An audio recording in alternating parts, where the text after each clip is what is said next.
My name is Jack, and I've been a truck driver for over 20 years. Let me tell you, I've been through enough in this life to fill a book. I've faced storms, roads full of potholes, flat tires in the middle of nowhere. But there's one story that always sends a chill down my spine when I think about it. That, my friends, was the strangest night of my life. It was just an ordinary night, like so many others. I was on US 50, one of the loneliest highways in the United States. If you've heard of this road, you know what I'm talking about. That feeling like you're the only person in the world, with just the sound of the truck's engine and the music on the radio keeping you company. Well, that night, I was on my way back from a long trip. The sky was clear, full of stars, and the road was smooth as could be. Everything seemed fine. I've never been one to believe in ghosts, apparitions, and that sort of thing. I always thought it was stuff for people who watch too many horror movies. But after that night, I changed my mind real quick. It all started out pretty simple. I was driving along, lost in thought, when I saw something on the side of the road. At first, I thought it was an animal, maybe a deer or something. But as I got closer, I realized it was a person. A woman, standing there all alone in the middle of nowhere. Man, it was a strange sight. I slowed down, driving by real slowly, trying to figure out what was going on. The woman was dressed in some old-fashioned clothes, all dirty and torn, like she was from another time. I looked in the rearview mirror, and she was still there, just standing and staring at me. That look gave me the creeps. I kept driving, but I couldn't shake the image of her from my mind. And that's when things started to get even weirder. But this, my friends, is just the beginning. If you think you've seen it all, just wait until you hear the rest of this story. So, as I was saying, I kept driving down US 50, the loneliest highway in the United States. There wasn't another car in sight, just me, my truck, and the darkness all around. The sky was full of stars, and the only light came from the truck's headlights cutting through the blackness. I couldn't stop thinking about that woman standing on the side of the road. Who was she? What was she doing out there, all alone in the middle of nowhere? I've heard stories about lost people, accidents, but I'd never seen anything like this. She seemed more out of place, you know? Like she didn't belong in this time. But despite the chills that vision gave me, I tried to calm down and focus on the road. I turned on the radio, trying to find a station that would come in out in the middle of nowhere. After a few tries, I managed to tune in to some country music, and that helped me relax a bit. The singer's voice, talking about lost love and hard roads, seemed to fit just right with that strange night. After a few minutes, I was starting to convince myself it was just my imagination. Maybe I was too tired, needed a strong cup of coffee and a break to stretch my legs. But just when I started to feel more at ease, I caught something out of the corner of my eye. There she was again, that figure. The woman was standing there on the side of the road, just like before. My heart raced, and I felt a chill run down my spine. How could she be there again? I was sure I had driven several miles since I last saw her. This time, I slowed down even more. I drove by real slowly, looking right at her.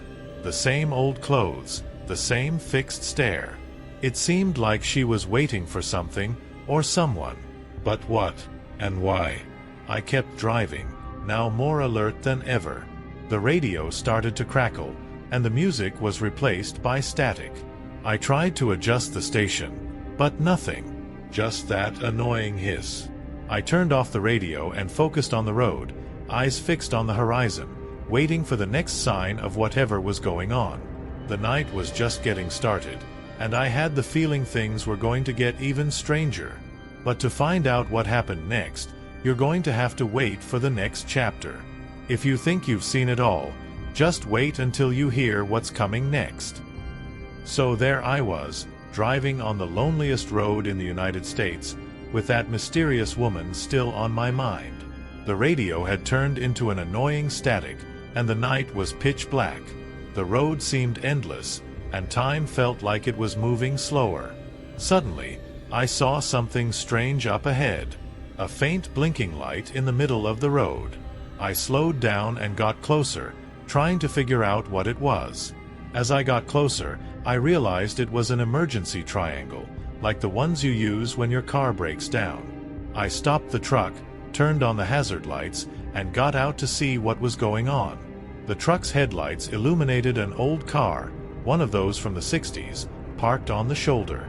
It looked like it had been abandoned there a long time ago. The driver's door was open, and the interior light was flickering.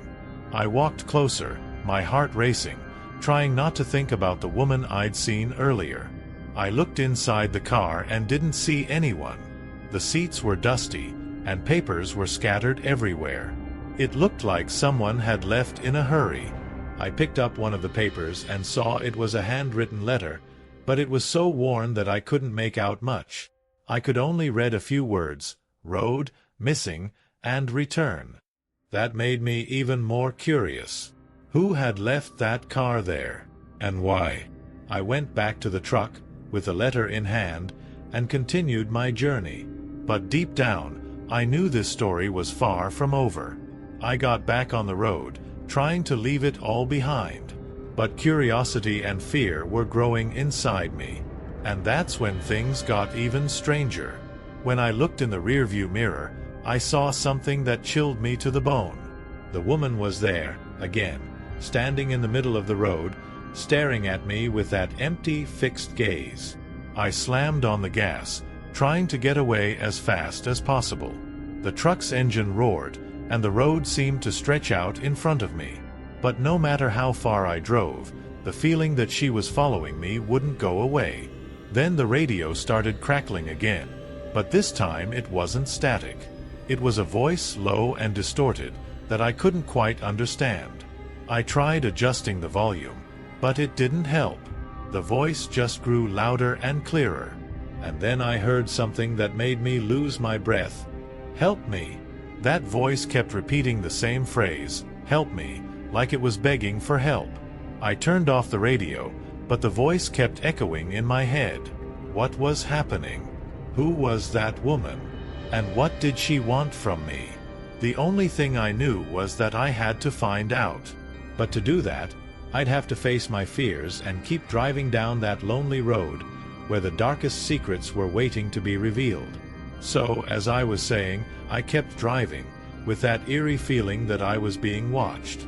The voice on the radio and the image of the woman wouldn't leave my mind. It was like everything was pushing me towards something I couldn't understand. Suddenly, the truck's headlights flickered, and the engine stuttered. It was only a second, but enough to put me on high alert. When the headlights came back on, she was there, right in the middle of the road, standing in front of me.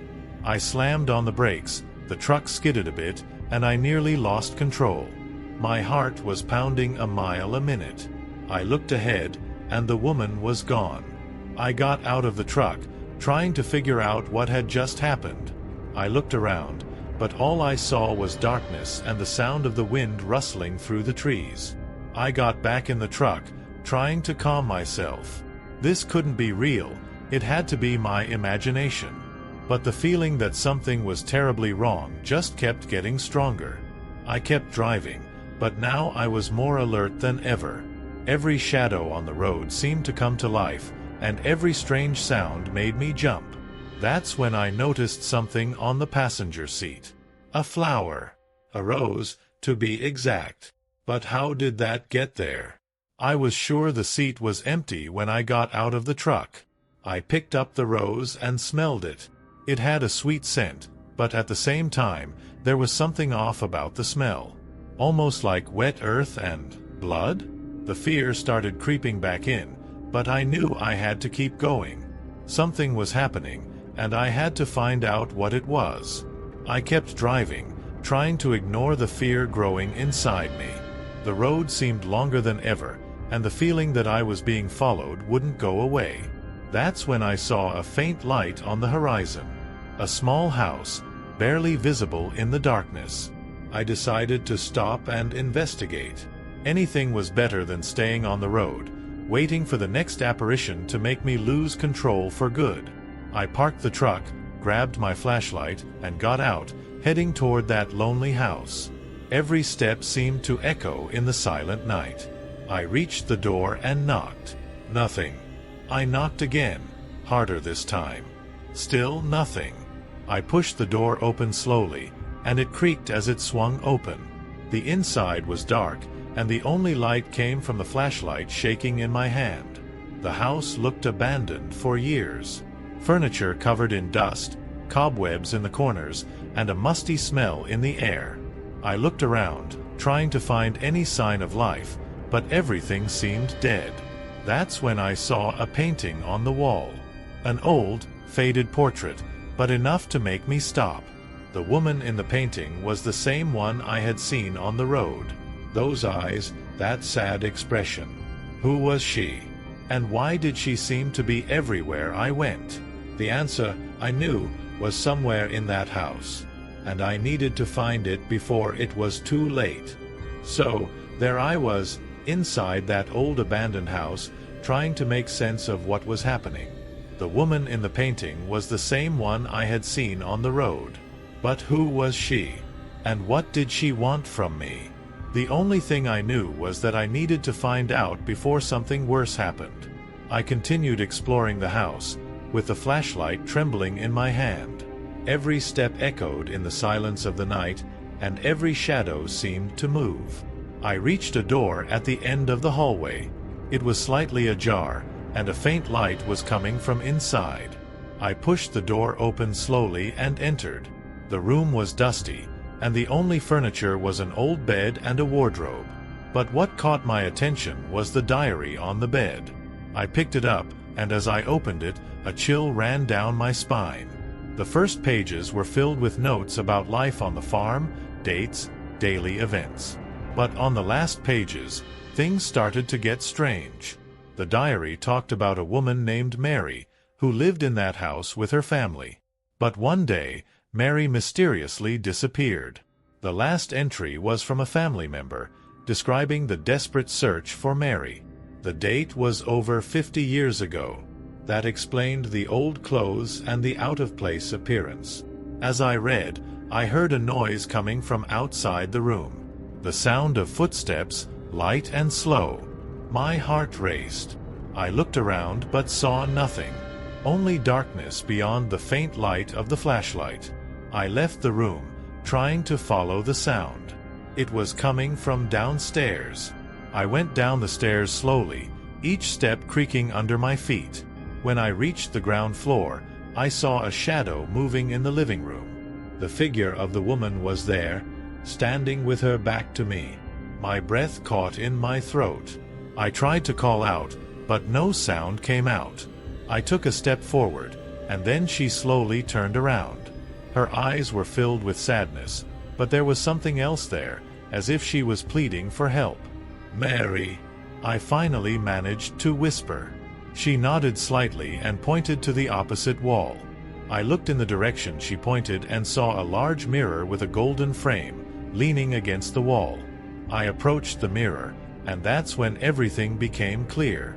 In the reflection, I saw Mary's figure, but I also saw something else. Something dark, a presence that seemed to be holding her there. I touched the mirror and felt an intense cold. Mary whispered something, but I couldn't understand. Then, with all the courage I could muster, I asked, "What do I need to do? How can I help you?" She raised her hand and pointed to a drawer on the table beside me. I went to the drawer and opened it.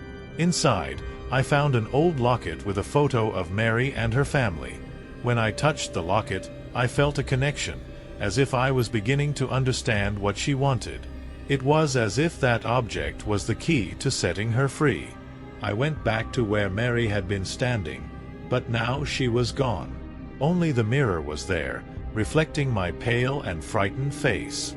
I held the locket tightly and looked again into the mirror.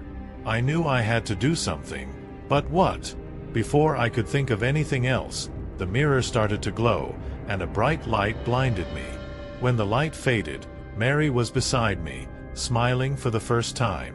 She whispered, "Thank you," and then disappeared as if she had never been there. I stood there, trying to process what had just happened. The feeling of relief and peace was palpable, as if a weight had been lifted off my shoulders. I went back to the truck, still in shock from everything. The road now seemed different, less ominous. I drove a few more miles until I found a gas station, where I finally stopped to rest. I knew I would never be the same after that night. And even if no one believed my story, I knew what I had seen and experienced. And that, my friends, is something I'll carry with me forever. After everything that happened in the abandoned house, I got back in the truck and drove until I found a gas station. I stopped to rest a bit and try to process everything that had happened. The image of Mary and the feeling of having helped someone, even from another world, were still fresh in my mind. At the station, I sat down with a strong coffee, staring out the window and trying to make sense of it all. That's when I noticed something on the passenger seat. Mary's diary. I must have dropped it when I rushed out of the house. I picked up the diary and started flipping through it again, searching for more answers. The last pages were even more detailed than I remembered. They talked about Mary's life, her family, and how she disappeared. But what caught my attention was an entry near the end. It mentioned a specific place on the road where people would vanish. Mary believed there was something evil in that area, something that had trapped her there. I decided I needed to go back to that road and investigate further. I couldn't shake the feeling of unfinished business. So, after resting a bit, I got back in the truck and continued on my way. The road felt different now, as if it was revealing its secrets to me. I drove for a few miles until I reached the spot Mary mentioned in the diary, a stretch of road surrounded by tall trees, forming a natural tunnel. I slowed down and kept my eyes peeled for any signs. That's when I saw a rusted sign, almost invisible on the side of the road. It was covered in moss, but I managed to read the words, "Willow Creek Cemetery." I parked the truck and got out. I followed the path indicated by the sign, which led me to an old, abandoned cemetery. The tombstones were overgrown with weeds, and the whole place exuded a sense of sadness and neglect. I walked among the graves, reading the names and dates, trying to find some clue. Then I saw a tombstone different from the others. It was larger and better maintained, as if someone still cared for it. The name engraved on it was Mary Thompson. I stood there in silence, thinking about everything that had happened. What was Mary trying to show me? What hadn't I understood yet? I looked around and saw an old shack in the corner of the cemetery. It looked like it had been abandoned for years, but something drew me to it. I walked over to the shack and pushed the door open, which creaked as it swung open. Inside, I found a small room with some extinguished candles and an old book on the table. I opened the book and started to read. It was a diary, but not Mary's. It was from someone who lived there many years after her. It talked about apparitions on the road, people disappearing, and a dark presence that haunted the place. One of the last entries said something that sent a chill down my spine. Mary's soul is still trapped here. She needs to be set free. I knew what I had to do. I took the locket I had found in the house and went back to Mary's grave. I placed the locket on the tombstone and closed my eyes, silently praying that she would find peace. When I opened my eyes, a gentle breeze passed over me, and the feeling of weight and sadness in the air was gone. I returned to the truck with a sense of relief and peace. I knew that Mary was finally free. The road now seemed clearer, as if a veil had been lifted. I drove back to US 50, feeling that my mission was complete. The night was ending, and the sun was beginning to rise on the horizon. But even with the end of that terrifying experience, I knew I would never be the same. The road would always have its mysteries, and I would always be ready to face them.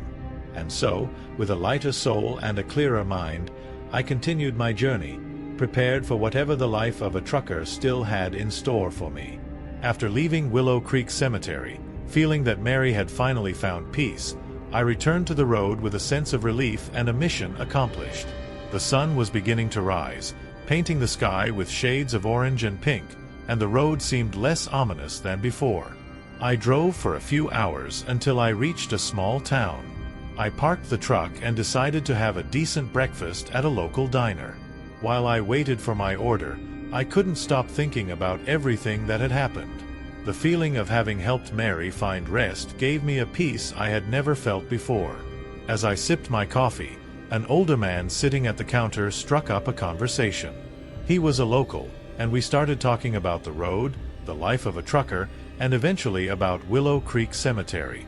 When I mentioned Mary, his expression grew serious. "You saw Mary?" he asked in a low voice.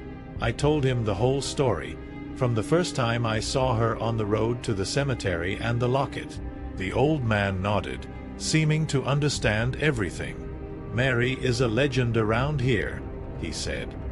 "Many say her soul never found peace. Some truckers tell stories similar to yours.